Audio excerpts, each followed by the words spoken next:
Chapter 9. Actually, it was a good one. I had known all along that it was Streaker's speed that we had to do something about. The roller skates would have been okay if it hadn't been for the fact that neither the skates nor the dog had any brakes. Tina's idea was to use our bikes, which at least did have brakes, and her skateboard. "We can't tie Streaker to your skateboard," I said. "That won't exercise her." "I'm not going to tie Streaker to the board. I'm going to tie her bowl to the board and fill it up with food." Tina had this big grin all over her freckled face. We tow the skateboard and Streaker gallops along behind. "Brilliant," I agreed. "As long as we keep away from main roads. We could use the track that runs along the edge of the field." "Let's do it." We paid a fleeting visit to my house to collect Streaker, her bowl, some food, and my bike, and went back to the field. I let Tina take control since this was her idea. Anyhow, I needed both arms to hang on to Streaker, who was tugging at her lead in desperation to get to the dog food. Tina got some string, tied the bowl to her skateboard, and filled it with meaty chunks. She fixed some rope between her bike and the skateboard. "Wait until I'm a little way ahead, and then let her go," she ordered. Tina climbed onto her bike and set off. I waited a few seconds and then unclipped the dog lead. Streaker was off like a starving exocet missile. I leapt on my bike and set off after them. It was working brilliantly. Tina raced ahead, with the skateboard skimming along behind her, and Streaker just about keeping pace, but not quite able to reach her bowl. She had half a mile of tongue hanging out. I went whizzing after them, and round the track we hurtled. "It's great," I yelled. "Keep going." The track ran parallel to the road for a short distance, with just a thin strip of tussocky grass between them. We were charging along this bit at a fine speed when a police car drew up alongside and kept pace with us. Sergeant Smug wound down his window. "Hey, what do you think you're up to?" he bellowed, as the car's siren burst into a high-pitched wail. Tina almost jumped out of her skin and swerved to one side. The skateboard lurched violently in the same direction. The dog bowl flew off, went sailing through the air, straight through the car window, and splattered the wrong way up on top of Sergeant Smug's head.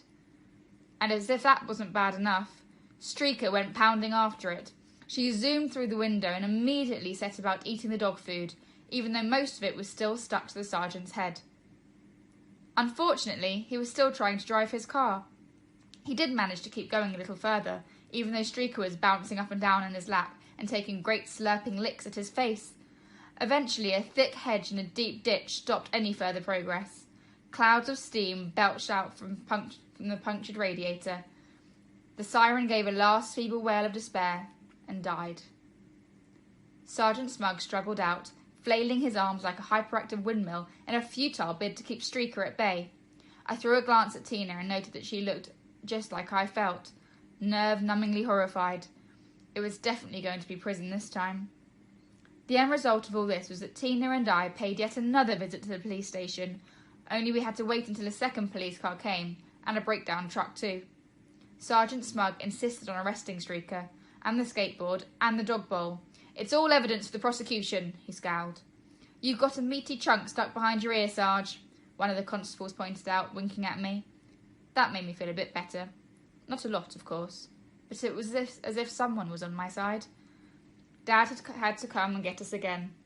I thought he'd be furious with me, but in fact he aimed most of his anger straight at Sergeant Smug, who stood there drying his hair after having a shower and changing his clothes. Dad pointed out that, 1, he was getting fed up with collecting us from the police station, and 2, it was not against the law to tow a dog bowl behind a bicycle, and 3, it was all Mr. Smug's fault anyway. If he hadn't shouted and set off his siren, Tina wouldn't have swerved. "My name is Sergeant Smug, not Mister," roared the sergeant. "Your dog has just wrecked my car. She tried to eat my head. If you can't keep her under control, I shall order her to be destroyed." "You can't do that," snapped Dad. "If anyone ought to be put down, it's you." "Really?" bellowed Sergeant Smug. "I'm not the mad one around here. I reckon your dog's got rabies. She's totally crazy. And so is your family. Roller skates, mobile phones, skateboards and dog bowls. You're all loopy. One more episode like this, just one more, and I'll have your dog destroyed before you can say goodbye, Streaker. And you can thank your lucky stars that I don't have the rest of you put down with her. Now get her out of here."